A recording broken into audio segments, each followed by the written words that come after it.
La fase 3 del piano di sanità pubblica è già iniziata nella Marca. Oggi l'apertura del Covid Hospital al San Camillo e la chiusura di alcuni reparti a Vittorio Veneto. Nella Marca 442 nuovi casi positivi nelle ultime 24 ore, tra questi 5 contagiati a un battesimo e 13 in un negozio, positivo anche il sindaco di Sernaglia, Cavallino. Boom di contagi e sempre più della pressione negli ospedali in area non critica. Zaia si appella ai veneti, non assalite il pronto soccorso. Dopo il caso di Crevada nella Marca si moltiplicano le azioni di chi tiene aperto dopo le 18 sfidando il DPCM, ma in queste ore arriva anche la risposta delle forze dell'ordine. Oggi il primo giorno della didattica a distanza nelle scuole, superiori al 75% secondo le disposizioni del DPCM. I presidi hanno sfruttato l'esperienza maturata durante il lockdown. A Treviso prosegue la lotta agli ecofurbi, come quello stangato dalla polizia locale mentre abbandonava le immondizie a 3 chilometri da casa sua, 400 euro di multa. 2 anni fa, in queste ore, l'inizio del dramma della disastrosa tempesta Vaia, e venerdì sera ripercorreremo quei tragici giorni con il documentario Il Veneto in ginocchio. Bentrovati, buonasera telespettatrici, telespettatori di Antenna 3. In primo piano, ancora una volta, i dati del contagio, perché è record. Sono oltre 2192 i soggetti positivi al virus registrati nelle ultime 24 ore su tutto il territorio regionale. 853 i ricoveri in area non critica, 98 le terapie intensive. Nella sola Marca parliamo di 443 nuovi casi nelle 24 ore, 118 i ricoveri in area non critica, 6 posti letto occupati nelle terapie intensive, un decesso. Si tratta di un uomo di 92 anni. Numeri che ci portano direttamente nella terza fase dell'emergenza. Oggi infatti l'apertura del Covid Hospital al San Camillo. Oggi ho concordato appunto con Suor Lenzi di aprire i posti a San Camillo da subito, già da oggi, e contemporaneamente oggi mi troverò con i miei collaboratori per sostanzialmente chiudere delle attività a Vittorio Veneto. Riapre a Treviso il Covid Hospital e la sanità trevigiana si riorganizza per affrontare l'impennata di contagi e ricoveri. Le prime restrizioni riguardano l'ospedale di Vittorio Veneto. In particolare cosa? La Wheel Surgery, la Day Surgery, metà della parte generalista della medicina, per poi arrivare ovviamente nel momento in cui servisse a far diventare totalmente l'ospedale di Vittorio Veneto Covid Hospital. Nel frattempo al Cafoncello, pur avendo già attivato 100 posti letto per pazienti Covid, si lavora per continuare a garantire l'attività ordinaria. Sia le cardiologie a posti letto pieni, 56 posti letto, sia la medicina, dove ancora manteniamo i nostri 80-70 posti letto ordinari, sia le chirurgie che non sono state toccate, che continuano a mantenere complessivamente i loro 60 posti letto, in modo tale quindi da poter fare interventi oncologici, interventi d'urgenza, ma anche interventi rutinari. Verrà invece ridotta a Treviso la riabilitazione con una trentina di posti letto che verranno dedicati ai pazienti Covid. Continua intanto a ritmo serrato l'attività dei tamponi, impegnativo il fronte scuole con 49 classi in quarantena e 107 in automonitoraggio, mentre sono 794 nella Marca gli studenti positivi dall'inizio della scuola. Per sgravare i punti tampone presi d'assalto, l'ULSS ne aprirà altri 2 dal 2 novembre a Casier, dal 4 a Valdobbiadene, e mentre aumentano i focolai, di oggi la notizia di 14 contagiati in un'attività commerciale e 5 in seguito ad una festa di battesimo, preoccupa il fronte case di riposo. 36 ospiti positivi, quindi rispetto a 3 giorni fa più 8 persone, e gli operatori sono aumentati anche qua, più 9 rispetto a 3 giorni fa, siamo a 35 operatori positivi. La raccomandazione che diciamo va verso gli operatori: cercate di usare il distanziamento, di usare le mascherine, perché come sappiamo purtroppo il virus si prende all'esterno e poi si porta all'interno dei centri di servizio. Tra i nuovi contagiati il sindaco di Sernaglia della Battaglia Mirko Villanova, che è risultato positivo al virus. L'hanno confermato i test a cui si è sottoposto nei giorni scorsi. Il primo cittadino è sintomatico e si trova in isolamento, è in continuo contatto con la giunta, i consiglieri e gli uffici comunali per coordinare l'attività amministrativa. Il municipio è attualmente chiuso al pubblico per consentire la puntuale sanificazione degli ambienti. La riapertura al pubblico solo su appuntamento o suonando il campanello e attendendo l'autorizzazione a entrare nel rispetto delle norme anti-Covid è prevista per domani in sicurezza secondo il protocollo in vigore. Crescono quindi i contagi e i ricoveri soprattutto in area non critica. Da qui l'appello che oggi il governatore Zaia ha rivolto a tutti i veneti: non affollate, non sovraccaricate i pronto soccorso. Il problema del Covid oggi in Veneto è uno solo, che dobbiamo liberare letti di ospedale per malati che altrimenti avrebbero messo a repentaglio la loro vita se non li curiamo. Crescono i contagi ed aumenta soprattutto il numero dei ricoveri in area non critica. L'intera regione sta entrando nella terza fascia ed oggi il governatore ha chiesto alle ULSS di depositare il piano dei Covid Center. Aprire i Covid Center vuol dire chiudere 10 ospedali su 68 in Veneto. Vi ricordo che in Veneto noi eroghiamo mediamente 80 milioni di prestazioni all'anno, vuol dire che mediamente ogni mese perso in prestazioni sono 7 milioni di prestazioni. Quindi oggi veramente vi dico, adesso iniziamo a entrare nel vivo della battaglia che ci motiva ancora di più, però è fondamentale chiedere la collaborazione dei cittadini. Niente panico, continua Zaia, ma anche un forte appello ai veneti a collaborare seguendo le regole. Questa è una sfida che dobbiamo fare assieme. Cioè non è che funziona che noi ci occupiamo degli ospedali e il cittadino va via con la mascherina così. Così potete lasciarla a casa la mascherina, non serve a niente. Anzi, se ci state anche a casa è anche meglio. Poi l'appello ad evitare l'assalto ai pronto soccorso in autonomia, cosa che si sta verificando in questi ultimi giorni ancor più che a marzo. Cioè vuol dire che abbiamo pazienti che magari ossigenano male, che magari gli manca un po' il fiato, eccetera, che arrivano in autonomia, vanno al collasso di pronto soccorso. Uno che mi ascolta dice: ma allora cosa dobbiamo fare? Cercate di fare in modo di essere collaborativi. A nessuno verrà negate le cure, non ci sarà nessuno che avrà le cure negate, però chiamate il vostro medico. In questo senso, continua Zaia, è fondamentale l'accordo siglato a livello nazionale per la somministrazione dei tamponi da parte dei medici di base, un accordo firmato dalla FIMG che conta in Veneto 2.000 medici di famiglia su 3.150, ai quali la regione si impegna a dare in 48 ore tamponi e dispositivi. Nel frattempo, spiega l'assessore alla sanità Lanzarin, per fronteggiare la carenza di personale negli ospedali è già stata autorizzata l'assunzione di 3.448 figure professionali, tra medici, infermieri e DOS. 2.200, 250 delle quali medici delle USCA, sono già state assunte. Infine, sollecitato dai cronisti, l'ennesimo accenno di Zaia alla polemica con il professor Crisanti sulla paternità del piano tamponi a Vo. No, non intervengo su ste robe, cioè non intervengo, è una vicenda dolorosa. C'è poi il fronte caldo, caldissimo della disobbedienza al nuovo DPCM da parte di ristoratori, baristi, titolari di locali. È l'ultimo della serie pochi minuti fa a Sernaglia della battaglia con la storia di Giulia, ma in tutta la Marca ci sono segnalazioni di questo tipo con le forze dell'ordine che stanno entrando in azione. Alle 18:16 sono venuti i vigili a avvertirmi, non mi hanno multato questa volta, ma si è messo davanti alla porta, ha mandato via i clienti, quindi mi tocca chiudere purtroppo. Quelli che avevo fuori erano soldi per lo stipendio delle mie dipendenti, per l'affitto e tutto, invece niente, purtroppo devo chiudere.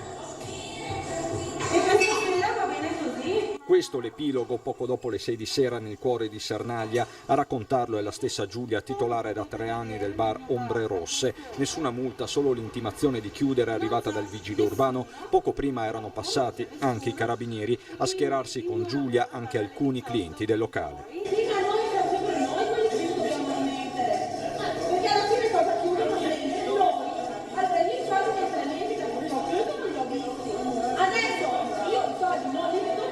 La cassa integrazione mai ricevuta. La provocazione di Giulia non è la sola, segnalazioni arrivano da tutta la Marca e tra i più convinti resta Claudio, titolare dell'Enoteca Vettoretti di Crevada, pronto a pagare le conseguenze della sua apertura a oltranza, come la nostra emittente vi ha raccontato in tempo reale. Certo, abbiamo infranto un provvedimento amministrativo e pagheremo le conseguenze. Conseguenze, leggi anche multe, che potrebbero scattare già in queste ore e a niente valgono gli impegni del Premier Conte sui ristori. Secondo me il Presidente del Consiglio deve andare in televisione quando i soldi arrivano, non prima per dire che arriveranno, perché è da marzo-aprile che ripete sempre la solita cosa e le cose non arrivano mai. All'Enoteca Vettoretti si sono ritrovati anche altri ristoratori che non vogliono rassegnarsi. Io ho cercato in tutti i modi di fare rispettare le regole e quindi, se è giusto, nei locali che rispettano le regole, di continuare a lavorare. Anche per noi e per i dipendenti che abbiamo. È ora di finirla, ne sta prendendo per le palle tutti quanti. Noi abbiamo investito tutto, abbiamo fatto tutto e purtroppo il risultato è questo qua. Ne ho piene le palle, non ne posso più, ne sta rovinando tutti quanti. Tra l'altro ad annunciare la linea dura era stata questa mattina nel corso di un comitato per l'ordine e la sicurezza la prefetta di Treviso, che ha anche incontrato i promotori della manifestazione di lunedì in Piazza dei Signori. Ha ribadito il suo disappunto per le 3.000 persone radunate in piazza l'altra sera. Il prefetto Laganà ai rappresentanti dell'Associazione Imprese Unite che le hanno chiesto in mattinata un incontro. Follia, ha ripetuto il prefetto, in un momento come questo, in cui l'aumento dei contagi non ammette passi falsi. Comprensibile lo spirito della protesta, ma in Comitato Ordine e Sicurezza la linea dettata è chiara. Non verranno date autorizzazioni se non sulla base di una accertata possibilità che si svolga tutto come previsto dalle disposizioni in materia anti-Covid. Per la prossima staremo un po' più attenti, magari a scegliere posti più grandi, infatti parliamo di Venezia per il 6 novembre e diciamo che si è potuto chiudere un occhio proprio perché comunque Treviso si è dimostrata attenta al rispetto delle norme. Nei prossimi giorni l'associazione consegnerà al prefetto un documento con le istanze degli operatori penalizzati dal DPCM che la Ganà si è impegnata a far arrivare al governo. Le cose principali sono le mancanze che sono risultate dal decreto ieri sera, ovvero non si tiene conto ad esempio della circolarità che ha l'economia.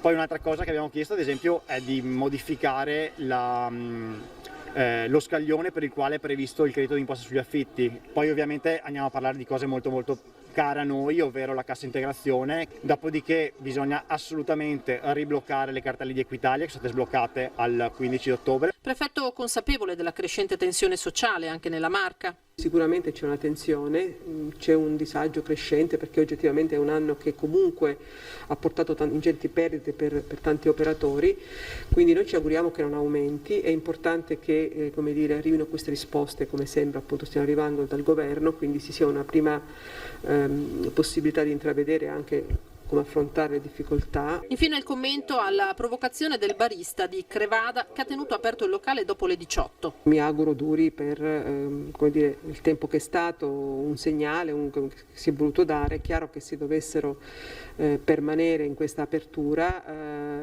le forze dell'ordine dovrebbero tapparsi le orecchie e gli occhi, e forse questo non può essere chiesto e non è consentito. C'è il piccolo commercio, ma c'è anche il grande commercio. A tal proposito arriva la richiesta del sindaco di Treviso Mario Conte, espressa ieri sera a Ring: chiudere i centri commerciali. Per lei, sentito anche cosa dice Zai in questi giorni, i centri commerciali vanno chiusi o no? Sì, vanno chiusi. Vanno chiusi? Soprattutto sabato. Ah, perché dice? No, perché se noi chiediamo sacrifici alle botteghe, ai ristoranti, alle piscine, ai teatri, non capisco perché dobbiamo consentire che alla domenica tutte le persone si riversino nei centri commerciali. È d'accordo anche con altri sindaci di questa regione su questo tema? Ma se deve essere tutela della salute, facciamola 7 giorni su 7. Marco? Sì, credo che anche altri sindaci siano d'accordo. E c'è poi il capitolo dei ristori, così chiamati dal Premier Conte. A illustrarli nel dettaglio il sottosegretario Martella. Se tu dai una medicina a uno dopo che è morto, è evidente che la medicina non conta più. I rappresentanti delle categorie economiche chiedono al governo di fare presto. Il ristoro delle attività penalizzate dalle restrizioni anti-Covid non può arrivare nei tempi della scorsa primavera. Lo ribadisce il presidente di Confartigianato della Marca Trevigiana, Vendemiano Sartori. Credo che su questa partita ci dovrebbero essere degli interventi che sono a parole positivi, perché abbiamo visto che i procedimenti sono stati avviati, ma mi auguro che tutto ciò che è successo 6 mesi fa serva da monito perché i tempi di ristoro siano immediati e soprattutto i ristori siano coerenti con le difficoltà. Con il decreto ristori il governo ha stanziato 5 miliardi e 400 milioni di euro per le categorie a cui sono stati imposti nuovi stop.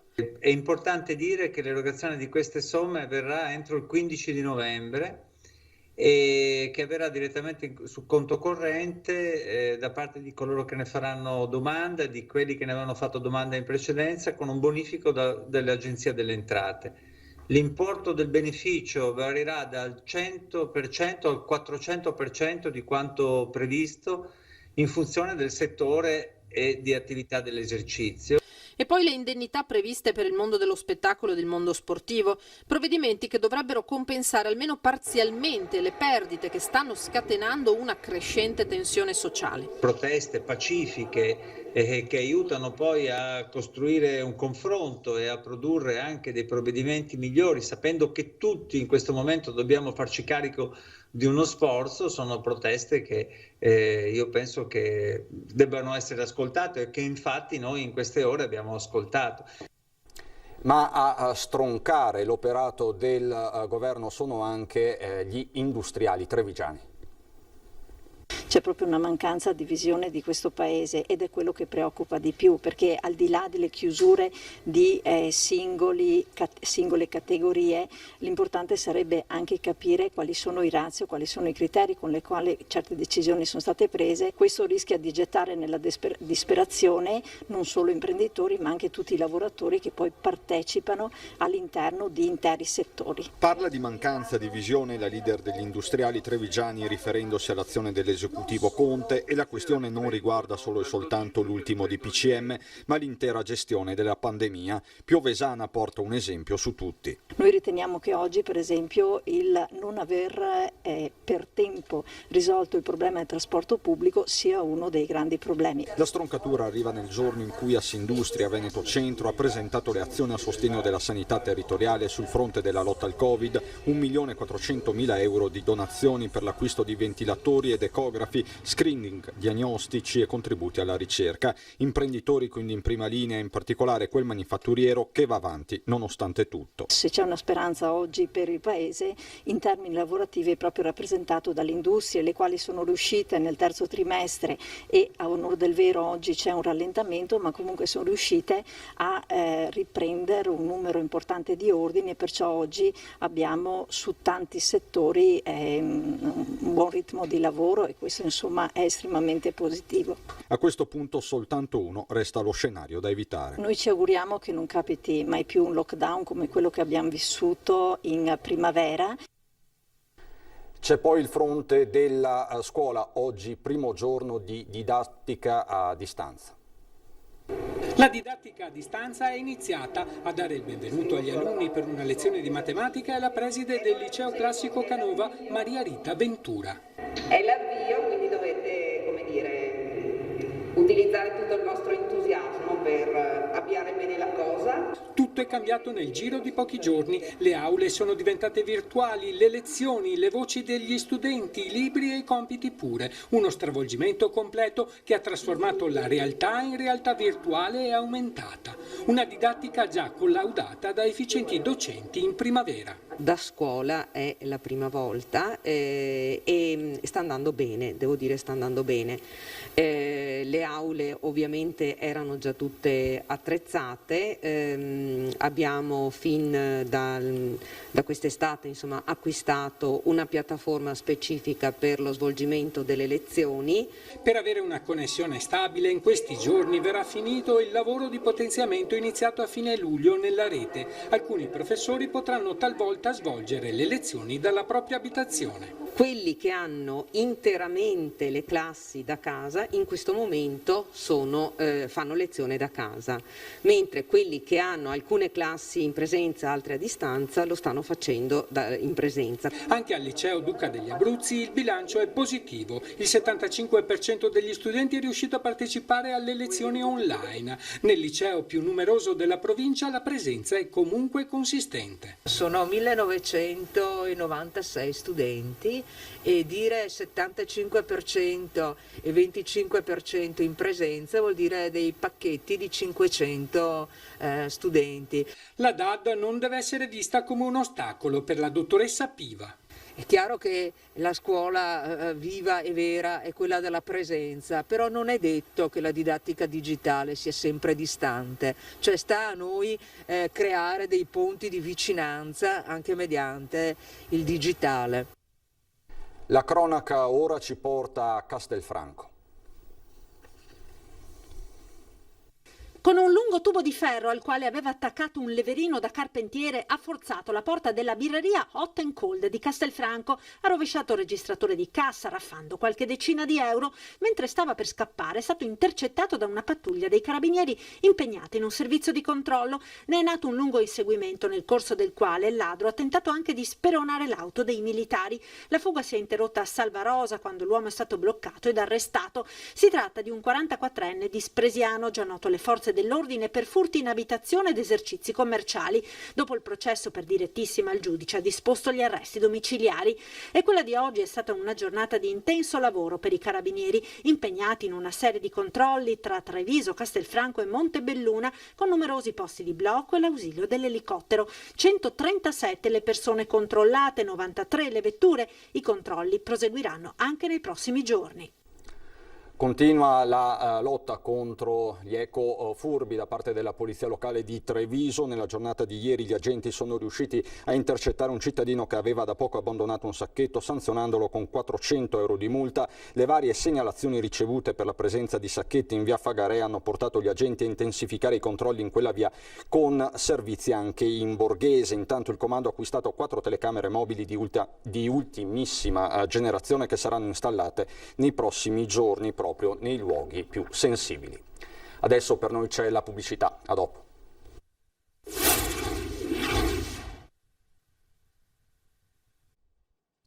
Di nuovo in studio per parlare del ponte medievale ritrovato pochi giorni fa a Treviso. Hanno costituito un vero e proprio comitato per il recupero e la valorizzazione delle memorie storiche trevigiane i rappresentanti di alcune delle principali associazioni culturali della città, che questa mattina hanno mantenuto l'impegno di ritrovarsi davanti al cantiere dell'ex provincia, dal quale è riemerso inaspettatamente un ponte medievale, perché l'attenzione non cali sulla salvaguardia del prezioso rinvenimento. Ci siamo subito attivati formando un comitato di esperti, tutti amici, con lo stesso interesse e amore per la storia della nostra città, affinché i patrimoni storici scoperti e rinvenuti nei vari cantieri della città non vadano persi. Per fortuna sembra che qui abbiano capito che si poteva mantenere questa memoria di Treviso, ma noi pensiamo sempre a tutto quello che è stato distrutto da 50 anni fa ad adesso.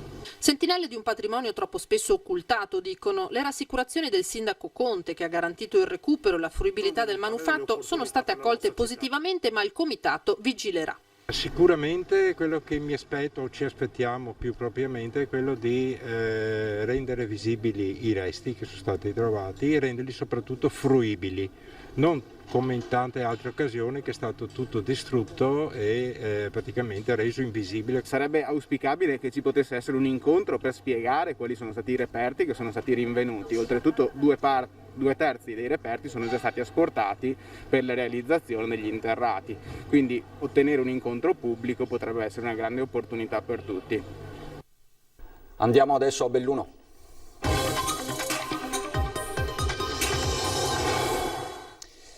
A Belluno, dove si contano 165 nuovi casi di positività nelle ultime 24 ore, 83 le persone ricoverate in area non critica. Questa la contabilità aggiornata. Anche Belluno, come Treviso, è in fase 3, ma l'emergenza è più che altro assistenziale, tanto che è stato attivato l'ospedale di Comunità di Agordo.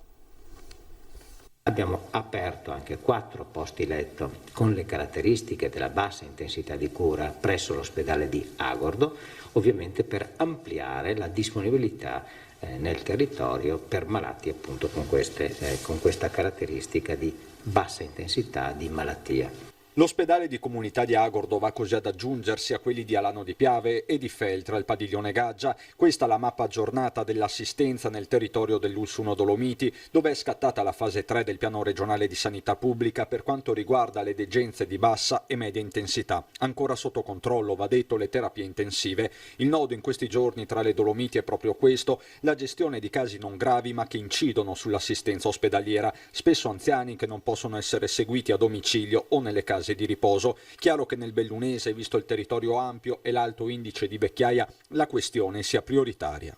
Cerchiamo anche di avere posti letto disponibilità un po' dappertutto per poter evitare lunghi trasporti in ambulanza, che poi sono trasporti in una direzione nel momento in cui il paziente va in ospedale e diventano doppio nella direzione di ritornare a casa poi quando la situazione critica è stata superata. L'obiettivo dell'Ulsuno a questo punto è quello di decentrare il più possibile l'assistenza, così da non gravare sugli ospedali e quindi sulla loro attività ordinaria, uno sforzo organizzativo necessario che risponde a una precisa filosofia. La semplice positività e la presenza di una sintomatologia bassa, lieve, deve continuare ad essere gestita a livello di abitazione per quelli che hanno la fortuna di avere una famiglia e nelle case di riposo per quanto riguarda gli utenti che hanno come residenza la casa di riposo. Ecco, quindi di limitare l'accesso agli ospedali ai malati che ne hanno veramente bisogno. 2 anni esatti da Vaia, ma la ricostruzione va avanti nonostante il Covid, dall'Agordino al Comelico. Il sindaco di Roccapietore, epicentro di quella emergenza, si dice comunque soddisfatto.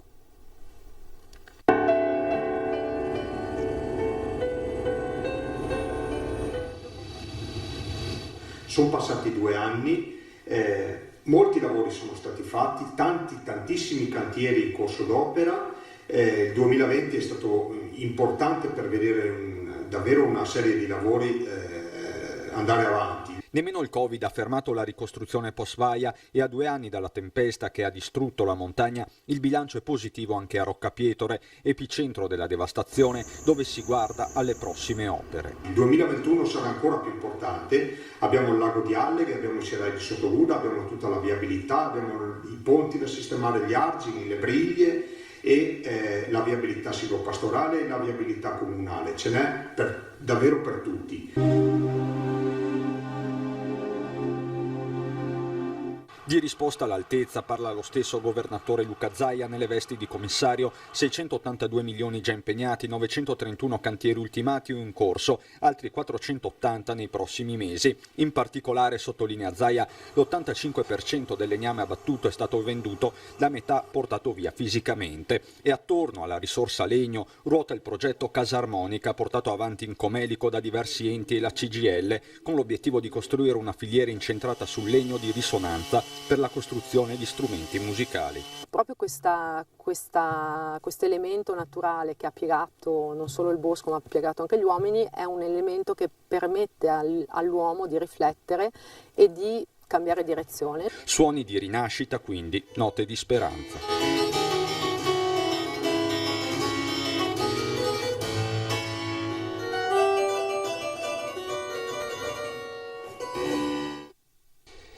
E venerdì sera, a partire dalle 21:15, Antenna 3 ripercorrerà i giorni drammatici della tempesta e le sue pesantissime conseguenze nelle settimane e nei mesi successivi con il documentario Il Veneto in ginocchio, realizzato dalla nostra emittente, immagini, voci, storie raccolti in ore e ore di edizioni straordinarie con le quali abbiamo raccontato uno degli eventi più terribili vissuti dal nostro territorio. Appuntamento dunque venerdì sera alle 21:15 su Antenna 3, perché anche in quella occasione, in quella emergenza siamo ripartiti. È davvero tutto anche per questa sera, vi ringrazio per l'attenzione, adesso ci sono le previsioni del tempo.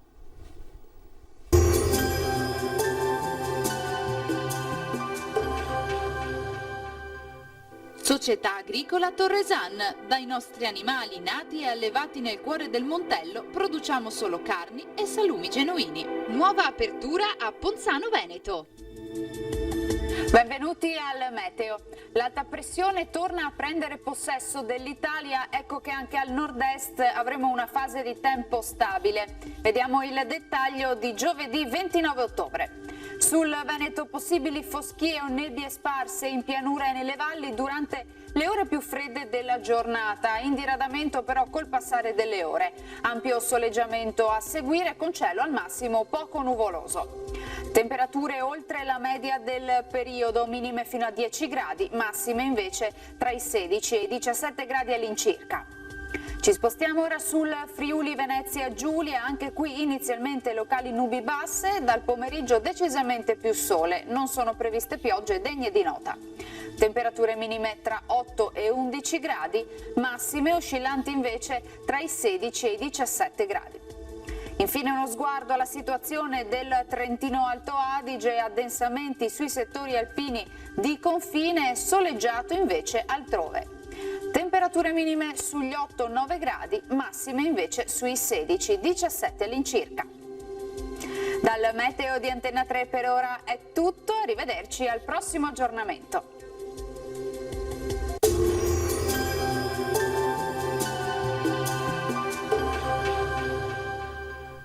Società Agricola Torresan. Dai nostri animali nati e allevati nel cuore del Montello produciamo solo carni e salumi genuini. Nuova apertura a Ponzano Veneto.